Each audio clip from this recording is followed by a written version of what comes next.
Hello, my name is Nyla.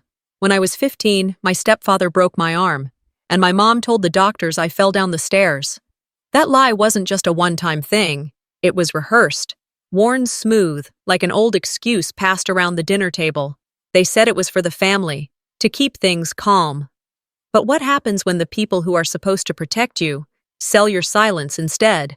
What if the truth isn't just painful, but buried beneath years of bruises, bank deposits, and betrayal? And if your own mother chooses him, what does that make you? Would you still call it home? 15 isn't supposed to feel like a prison sentence. I'd imagined it differently when I was younger. Balloons, laughter, maybe a couple of friends from school. Instead, the air inside our house that night felt heavy enough to press on my chest. Outside, Flagstaff's March wind rattled the window panes, but inside it was quieter than a church, except for the hum of the refrigerator and the ticking of the old wall clock. The cake sat in the middle of the table, its candles flickering in the draft from the hallway. Mom, Corinne, hovered near the counter, fussing with the knife even though there was nothing left to arrange.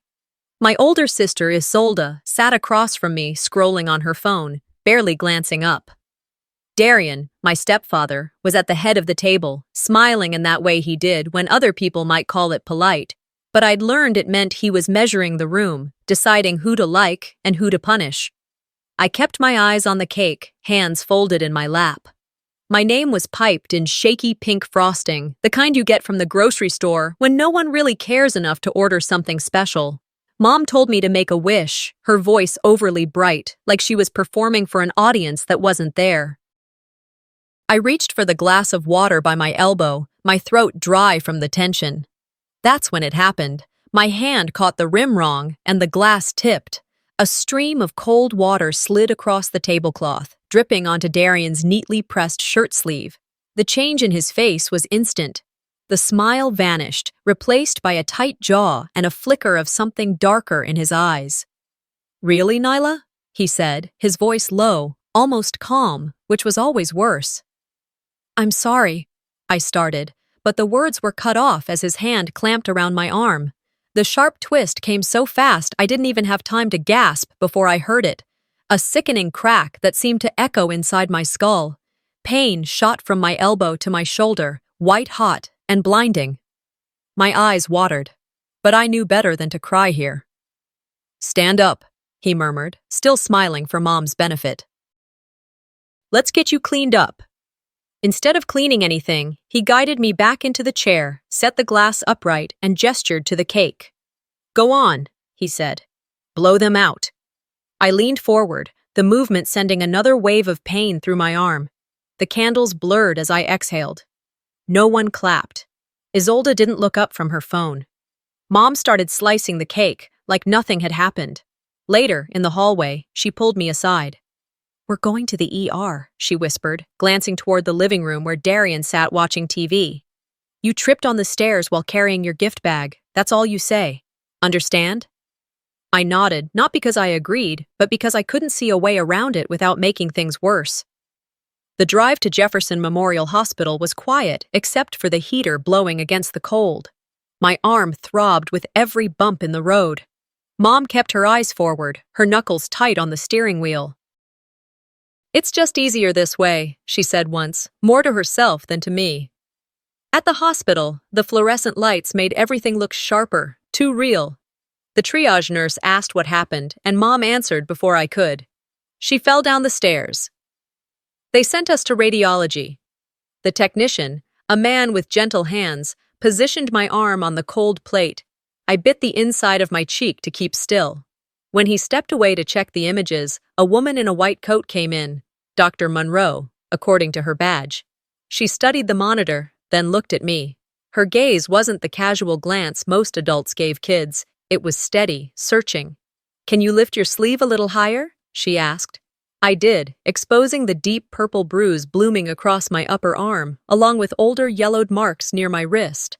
Mom shifted beside me. "She's always been clumsy," she said quickly. Dr. Monroe didn't answer her. She bent slightly to meet my eyes. "Does it hurt anywhere else?" she asked softly. I hesitated. Mom's warning still echoed in my head. I shrugged with my good shoulder. The doctor straightened, her expression unreadable. Order a full series of images, she told the nurse. I need to see more than just the arm. Something in her tone made my pulse quicken, not with fear, but with something unfamiliar. I realized she wasn't convinced by Mom's story. She'd seen enough to start asking questions. And in that moment, sitting there in the cold, sterile room with the smell of antiseptic in the air, I understood. She didn't believe my mom either. She closed the door, pulled up a chair, and looked me straight in the eye. Doctor. Monroe didn't say anything at first. Her eyes scanned my face, my posture, the way I cradled my arm. She was quiet in that way that didn't fill the room with pressure, but cleared it of pretense. I could feel my heartbeat in my ears, but I didn't look away. Not this time. So, Nyla, she said gently, her voice low and deliberate. Can you tell me exactly how this happened? The room was cool, even under the harsh hospital lighting. The faint hum of distant machines and the occasional beep from the hallway drifted in through the cracked door. My lips parted, but before I could form a single word, I felt her hand. My mother's. Corinne's fingers landed on my shoulder, not hard, not soft, just firm, like a reminder. She tripped on the stairs, my mom cut in quickly, while carrying her birthday presents, lost her balance. She's always been a little clumsy. I didn't turn my head, but I felt her watching me from behind. That fake smile of hers was surely plastered on, like it always was when she needed someone to believe her version first. It wasn't about what happened. It was about what could be explained away without causing a fuss. Dr. Monroe didn't look at my mother. Her eyes stayed on me. Is that what happened, Nyla? She asked, as if she hadn't heard anything else. I swallowed and nodded faintly. I tripped. My mom said. I paused, catching myself. I tripped on the stairs. There it was. My first stumble. A slip, not in movement, but in words. Something flickered across the doctor's face. Not surprise, not judgment, just a quiet acknowledgement. She wrote something down on her clipboard and offered a gentle nod, like she wasn't pushing, but she wasn't buying it either. Corinne let out a breath as if the matter had been settled. She's just embarrassed, she added, squeezing my shoulder. Teenagers, right? That squeeze wasn't love, it was pressure. It was silent instruction. She might as well have whispered, "You say one wrong word and this whole family falls apart." I stared straight ahead, focusing on a crack in the linoleum tile. That small fracture held more honesty than anything that had just been said. A nurse entered the room. Her badge read, Linda. She moved with a kind of ease, not in a rush, not careless. She smiled briefly, professionally, and began checking my vitals. I'm just going to get your blood pressure and a quick listen to your chest, she said softly. I nodded, still holding my broken arm close to my side. As she wrapped the cuff around my upper arm, her sleeve brushed against an older bruise. I flinched slightly, just a twitch, really, but she noticed. Linda's eyes met mine for a fraction of a second, and in that short glance, she registered something. She didn't say anything about it. She didn't call my mom out or ask follow-up questions, but she did move slower after that, more deliberate. As she slipped the stethoscope under my shirt to listen to my heartbeat, she paused just enough to notice the faint outline of another fading bruise along my ribs. I saw her lips press into a tight line. She didn't write anything down. She didn't call attention to it, but I could feel her noticing. Corinne, meanwhile, had stepped just outside the room to take a call. Probably Darian. Probably wondering how much longer this would take. Linda leaned in slightly. You doing okay, sweetheart? She asked, voice barely above a whisper. I nodded. Yeah. It just hurts, that's all.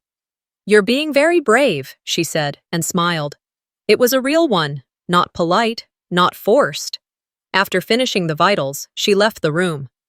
I sat in silence for a minute. My mom was still outside, pacing, whispering into her phone.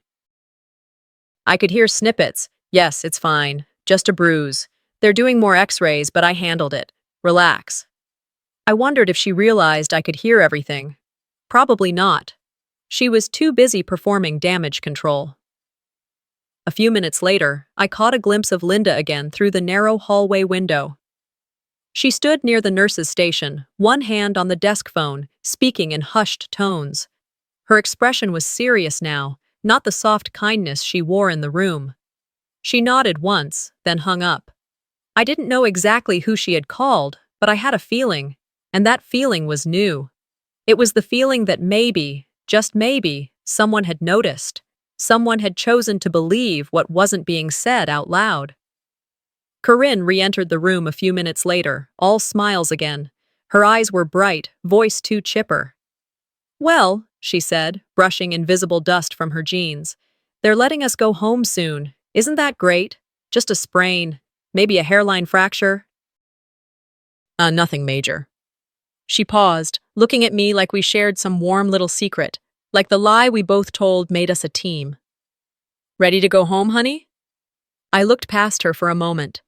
Linda stood at the end of the hallway, watching quietly. She gave me the faintest nod, so small it could have gone unnoticed. But I saw it, and for the first time, I realized someone else knew the truth. It wasn't the first time my body had told the truth when my voice couldn't. That thought stayed with me all the way home. The car ride was quiet, except for the occasional click of Mom's turn signal and her forced humming along to the radio. I kept my eyes on the trees lining the streets, their bare limbs reaching out under the gray afternoon sky. Every bump in the road sent a throb through my bandaged arm. My fingers stayed curled tightly around the discharge papers in my lap. Mom didn't say much until we pulled into the driveway. She shifted the car into park and turned to me like she hadn't just watched a doctor question her story. "You understand why I said what I said, right?" Her tone was light, as if she were explaining why she returned a sweater that didn't fit. "It's just easier that way. You don't want people digging around where they don't belong." I nodded, because that's what I was trained to do. We walked inside to find Darian sprawled on the couch, shoes off, a beer already in his hand. Isolde sat nearby, flipping through a college brochure, pretending the room didn't smell like stale beer and resentment. "How's the arm, birthday girl?" Darian asked with a smirk. He didn't even look away from the TV. Mom answered for me like always. "Hairline fracture, nothing major." "That's good. You really ought to watch those stairs." His voice was casual, almost cheerful, as if none of us remembered the pain he'd caused not 24 hours ago. I wanted to scream, but I didn't. Instead, I sat on the far end of the couch, away from all of them, cradling my arm and watching the shadows on the ceiling shift with the setting sun. Later that night, while I was in the kitchen rinsing out a glass, I overheard Mom talking on the phone. She stood in the hallway, half turned toward the living room, voice hushed but not careful enough. She thought I was upstairs. Or maybe she didn't care. "Yes, I already submitted the paperwork." "No, she's not listed. Darian's insurance never covered her, just me and Isolde." A pause. "No, she's not supposed to know." The blood in my ears roared so loudly I barely heard the rest. I walked quietly back into the kitchen, sat down at the table, and stared at the glass in my hands like it might crack under the pressure too. She lied. For years she told me to stay quiet because Darian's insurance was covering our family. That it was better not to ask questions because we couldn't afford to lose that safety net. Every bruise, every broken thing was cushioned by that excuse, and it wasn't even true. I didn't sleep that night. I laid in bed staring at the ceiling, replaying every time I'd bit my tongue, every time she'd whispered, "Not now," or "Let it go." Every time I was told that he didn't mean it or that I'd just fallen awkwardly. And now I knew. I hadn't been protected. I hadn't even been included. The next morning, the house buzzed with routine. Mom rushed out for work, Isolde left for her SAT prep class, and Darian was off fixing someone's leaky faucet like he was some kind of community saint. I waited until the house emptied before I went digging. In the junk drawer, beneath old batteries and expired coupons, I found the file folder Mom used for insurance papers. I flipped through it with my good hand, scanning policy numbers, names, dates. There it was, 2 policies. One with her name, one with Isolde's. Mine was nowhere. I sat at the kitchen table with the folder open and my hospital discharge sheet next to it. In the section labeled Primary Insurance, the box was empty. Blank. Like me. I found a red pen in the same drawer and circled that empty box over and over until the paper started to tear. My fingers itched for answers. I needed to understand why. Why she would let this happen. Why she'd sell me out for a lie that didn't even benefit me. That evening, when she came home, I waited until she set her purse down before I asked, "Why didn't you ever put me on the insurance?" Her face didn't register shock, just exhaustion, as if she'd been expecting this moment. "It wasn't that simple," she said, pulling off her shoes. "There were complications with the paperwork and—" "That's not true." I stood there, clutching the folder in one hand. "You lied. You told me to stay quiet for years because he was providing for us. But I wasn't even included." She sat down at the kitchen table, rubbed her temples like I was a headache she didn't have time for. "Do you think it's easy being me? Do you know how much I've had to give up to keep this family afloat?" "This family?" I scoffed. "You mean him?" She didn't answer. She didn't have to. I turned and walked back to my room, but before I closed the door, I heard her whisper under her breath, "Ungrateful." Ungrateful. After everything. I sat on my bed, surrounded by discharge papers, policy forms, and a growing pile of rage. I wasn't just angry, I was done. Done being quiet. Done pretending.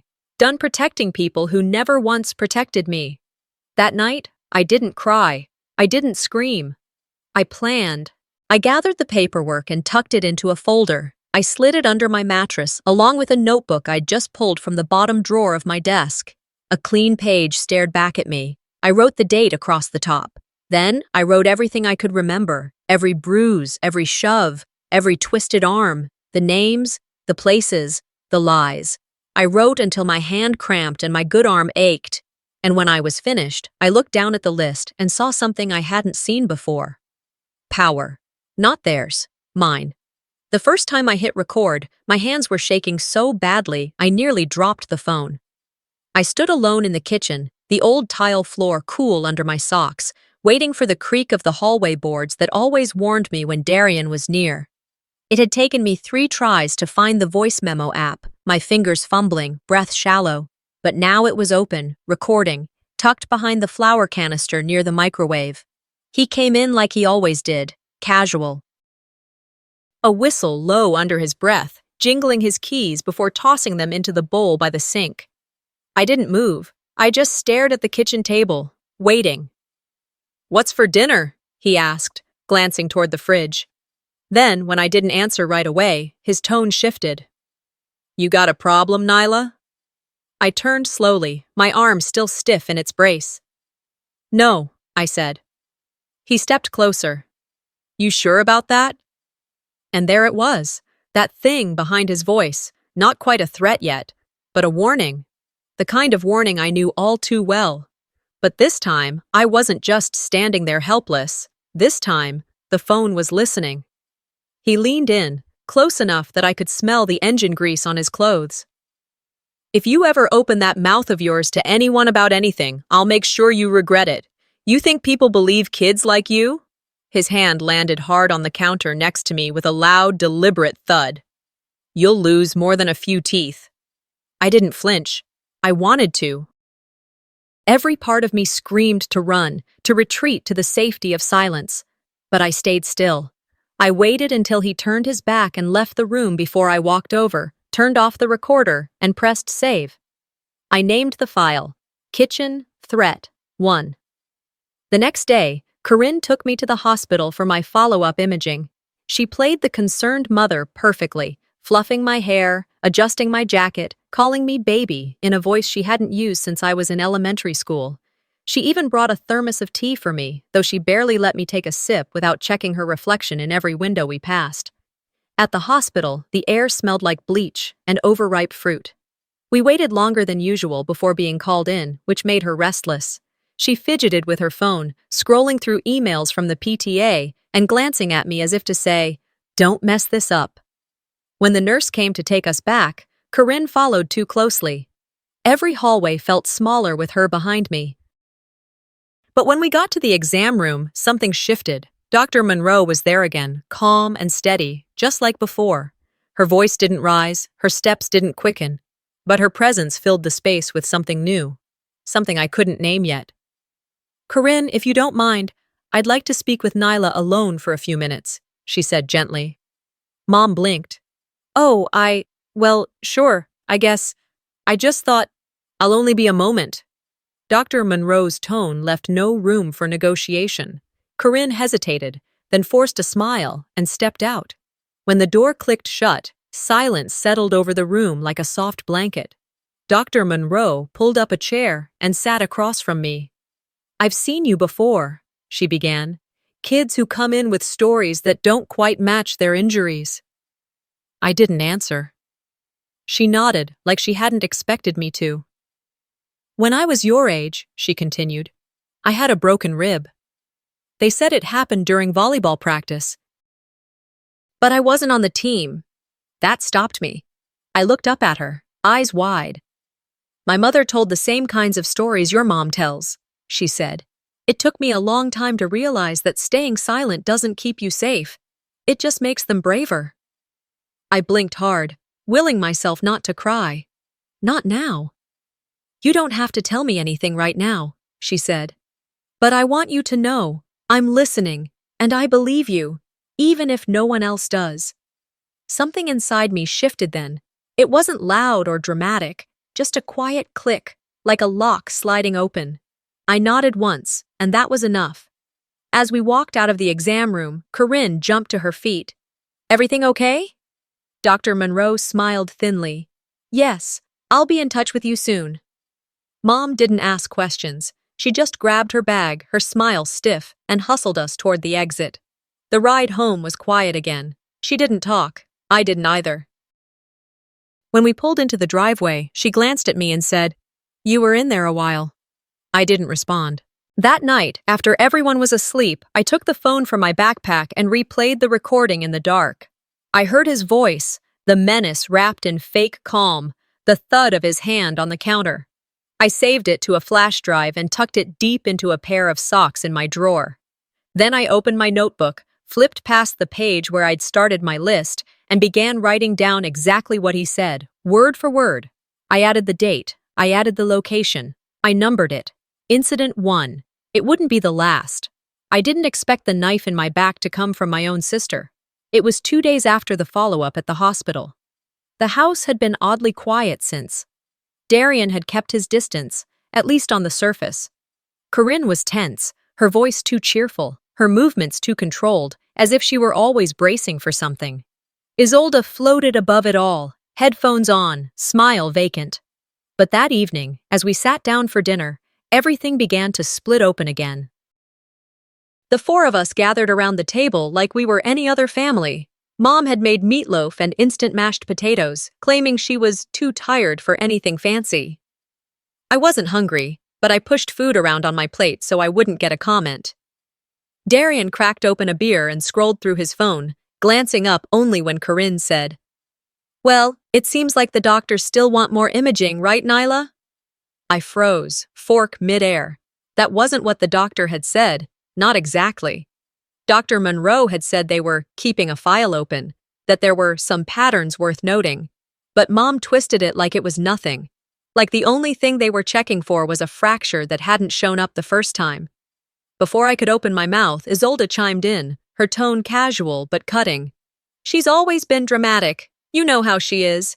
Darian chuckled, low and approving. "Takes after her mom," he muttered. And that was it. No one asked me to explain. No one looked at me. I wasn't part of the conversation. I was the subject of it. I felt heat rise up my neck. "Excuse me?" I said, voice sharper than I meant it to be.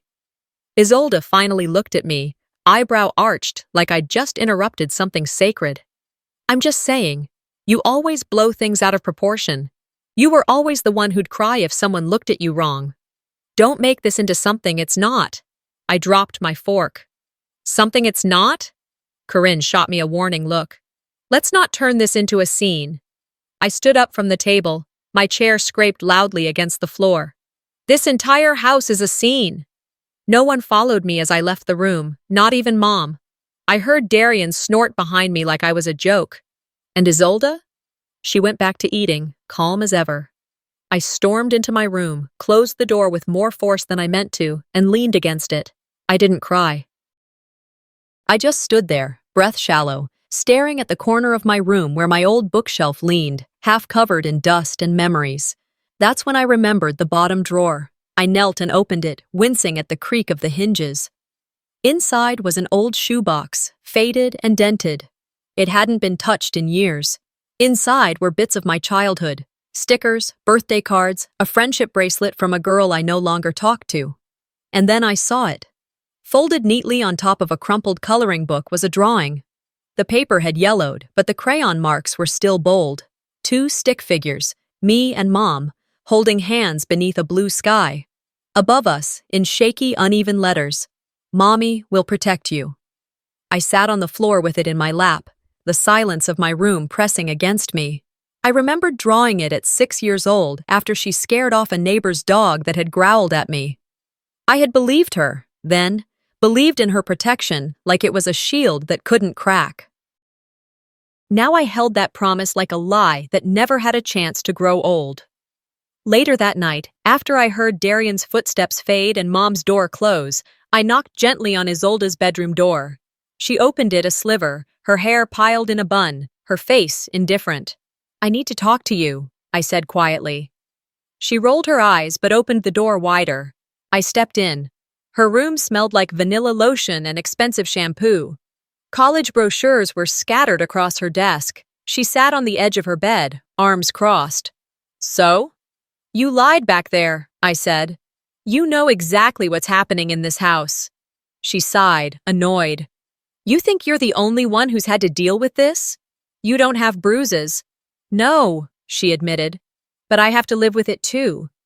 "You think he's going to keep helping pay for my tuition if you blow this all up?" I blinked. "So that's what this is about? Money?" "It's about getting out," she snapped. "Getting away. Not getting stuck here for the rest of my life like Mom." Her words landed like a slap. I stared at her, trying to see some trace of the sister I used to believe in.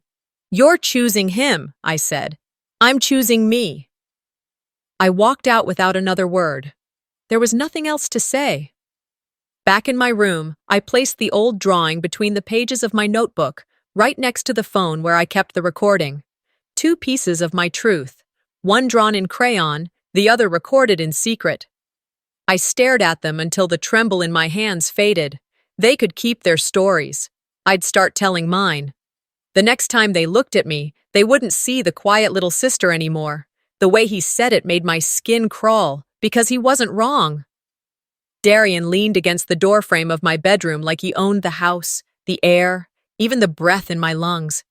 His smile didn't reach his eyes. "You think you're clever, don't you?"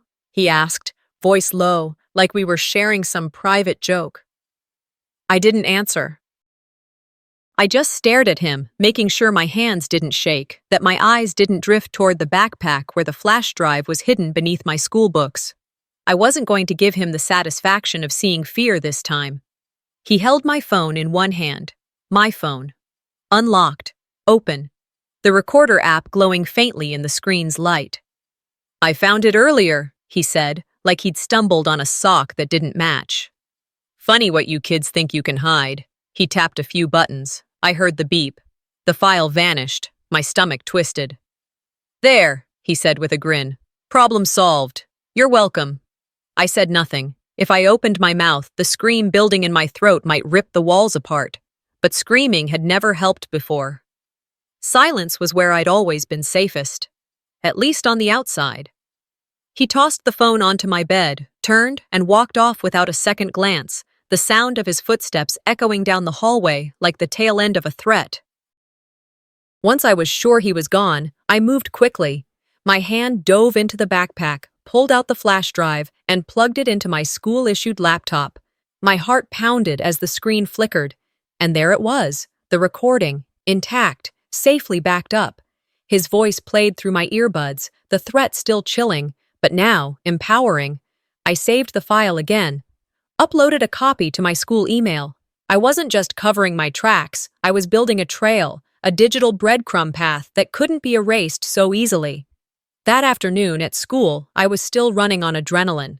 In between classes, I stopped by my locker, just a quick check, like always, but something was different. A folded piece of paper stuck out between my textbooks. It wasn't school paper, no name, no envelope, just folded once and wedged in like someone didn't want to be seen. I glanced around before opening it. The handwriting was shaky, as if the pen had been gripped too tightly. "One night I heard you scream. I should have done something. If you need me, I'll tell them what I heard. No name, no contact info, just that." I stood frozen for a moment, the noise of the hallway fading. I reread the words. Again. Again. Someone had heard. Someone outside the house. And they were willing to speak up. That simple note changed everything. The rest of the day passed in a haze. I didn't tell anyone. Not yet. I wasn't ready to risk letting the wrong person hear the right thing. But I made another copy of the recording at the school computer lab. I typed the note into a Word doc and emailed it to myself, attaching a photo of the original. I was turning my fear into files, my panic into proof. Back home, I waited until the house quieted, until Mom disappeared into the bathroom and Darian retreated to the garage to tinker with his tools like he was fixing the world, not breaking it.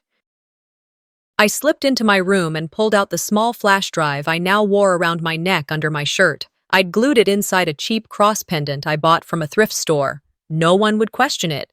It looked like jewelry, but inside it was every piece of evidence I had. His voice, his threats, my bruises, and now, that note.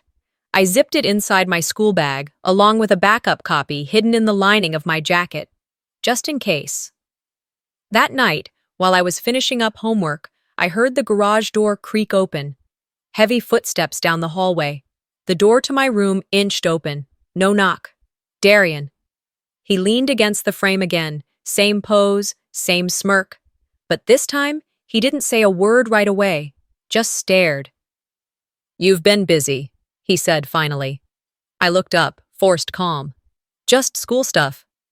"You always were the quiet one, thoughtful." He took a step into the room. "But don't mistake quiet for invisible. I see everything." He meant it as a threat, but all I heard was desperation. His control was slipping, and he knew it. I could see it in the way his shoulders tightened, in the flicker behind his eyes. "You don't scare me," I said. It came out calm, strong. I surprised myself. He laughed once, dry. "You should be." I didn't move. "I'm not." A beat passed between us. Him waiting for me to break, me daring him to try. He didn't come closer. He didn't say another word. He just turned around and walked out. And that, more than anything, told me I'd hit a nerve. That night, I locked my bedroom door for the first time in months. I pushed the dresser against it just in case. I slept with the flash drive tucked under my pillow, not because I thought he'd come for it, but because I wanted to remind myself the truth existed and it had a voice now. Me. The proof was in my hands now, and I wasn't letting it go. I sat on the floor of my bedroom, the envelope spread across my lap. Page after page of bank transfers, each one neatly dated, each line item labeled as household allowance. But this wasn't a paycheck. It wasn't groceries. It was silence bought and paid for, every month like clockwork. The anger that had been simmering for weeks suddenly found a new flame. This wasn't just about Darian anymore. It was Mom. My mother, who used to braid my hair and read bedtime stories, had been taking hush money to keep her mouth shut, to keep me quiet. And I didn't sleep that night. My mind kept circling the same thought over and over. If she could lie about something this big, what else was she willing to trade for comfort? By the next afternoon, I couldn't carry it alone anymore. I needed someone on the outside, someone with power, someone who wouldn't tell me to calm down or suggest I'd misunderstood.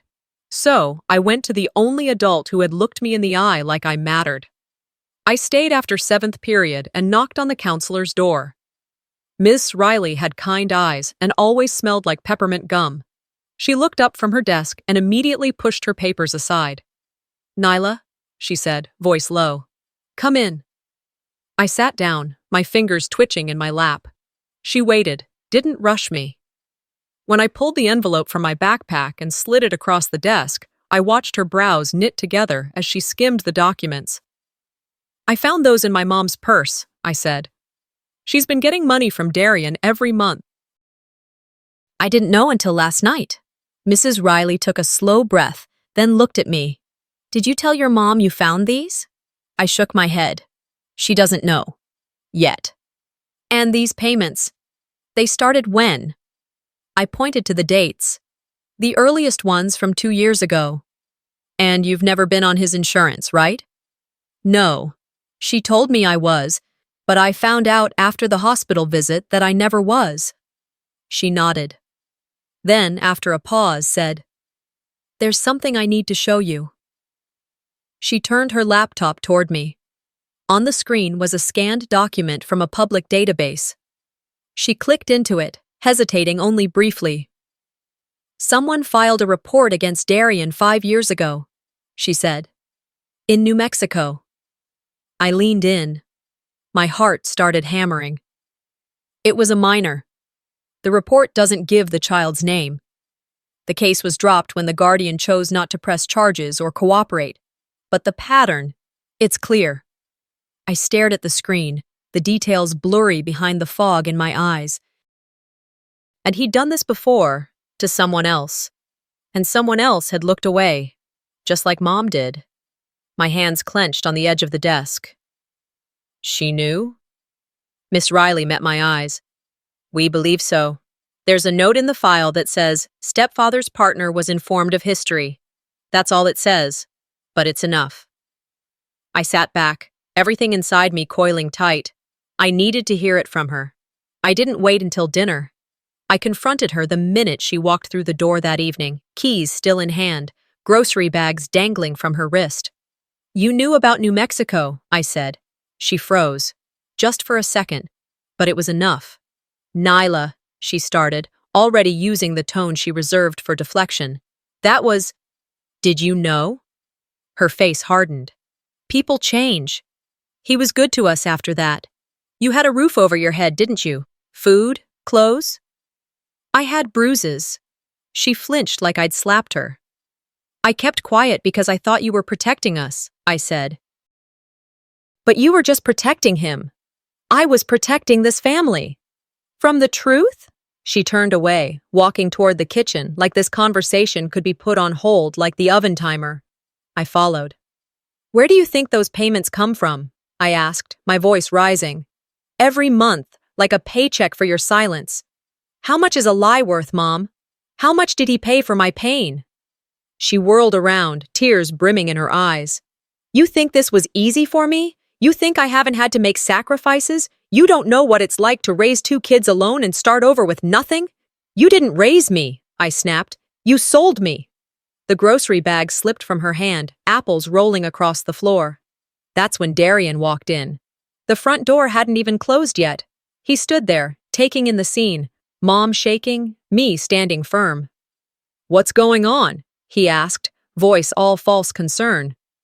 "Ask her," I said, pointing to Mom. "Ask her how much she costs." He looked at her, then back at me.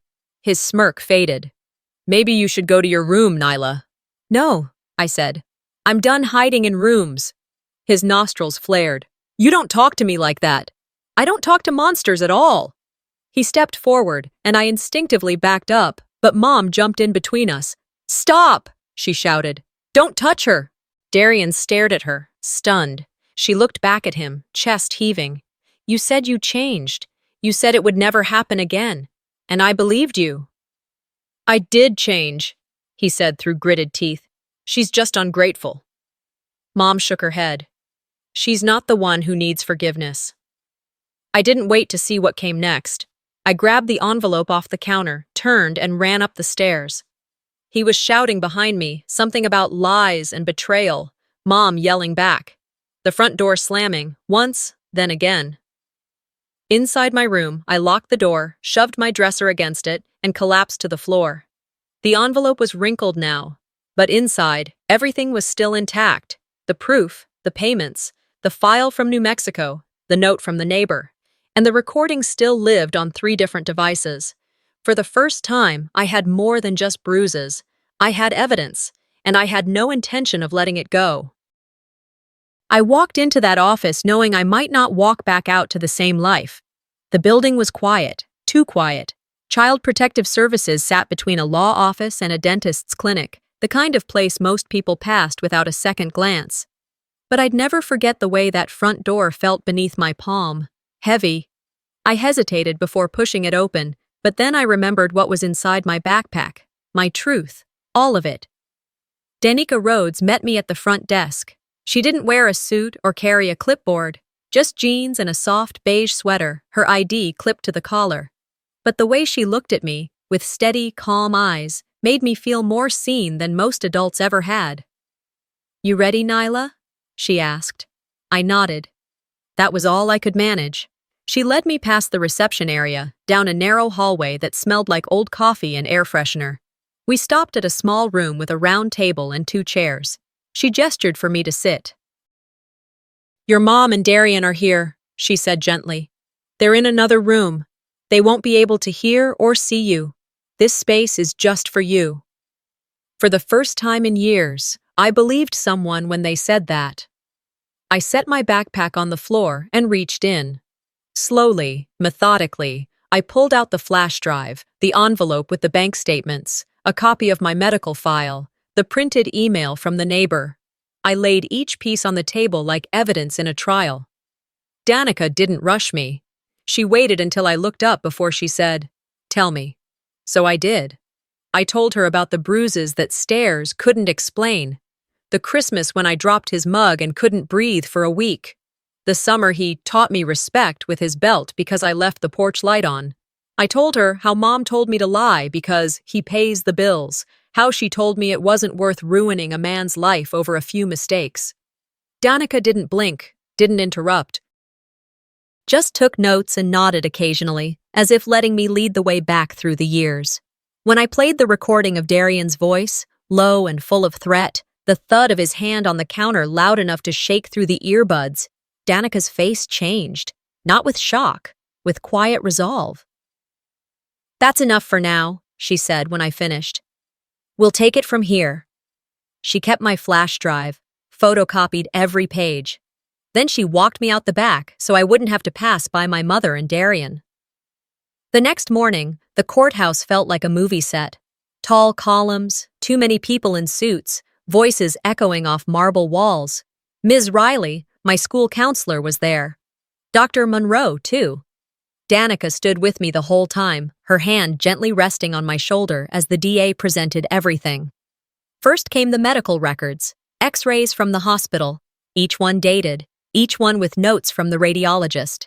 2 fractured ribs, a broken wrist, a dislocated shoulder. All from separate visits, all within 2 years. Then came the bank statements, monthly deposits from Darian's business account to Corinne's personal one, labeled household allowance, but matching precisely with the dates of each hospital visit. Then the audio. The courtroom fell completely silent as Darian's voice echoed through the speakers.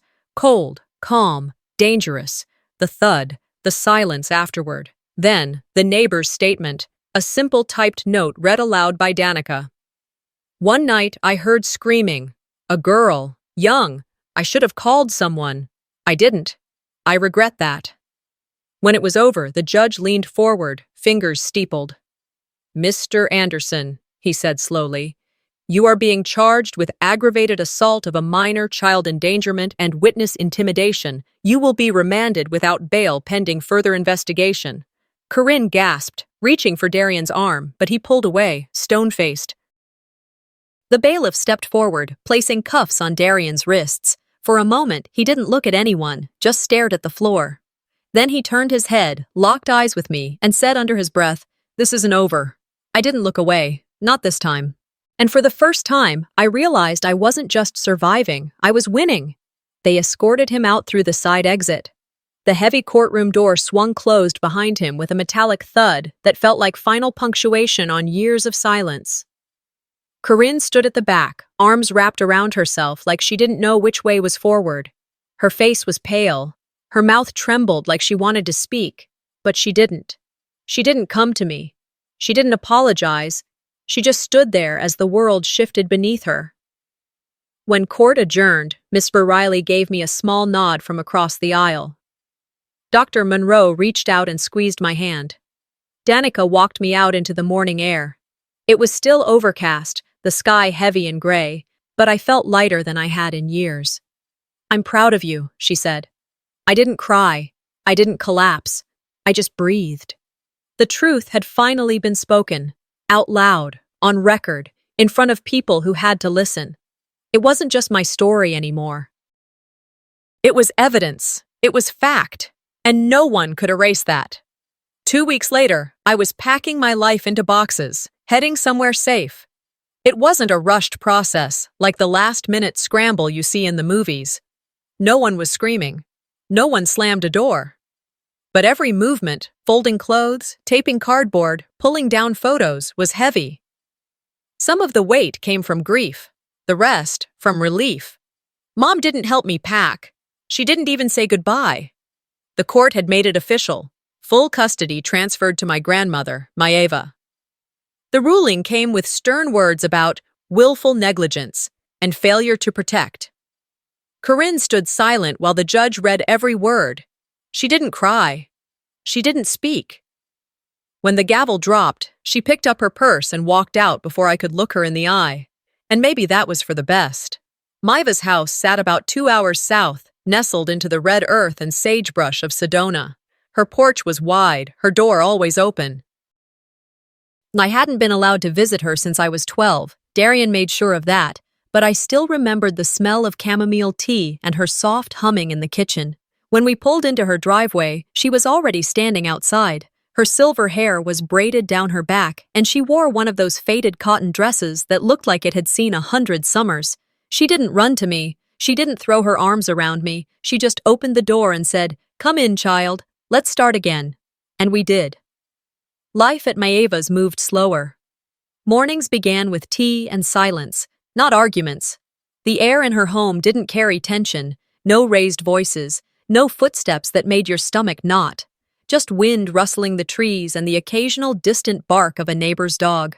I started sleeping through the night. That might not sound like a big deal to most people, but when you've spent years bracing for a door to slam or a hand to grab, deep sleep feels like a miracle.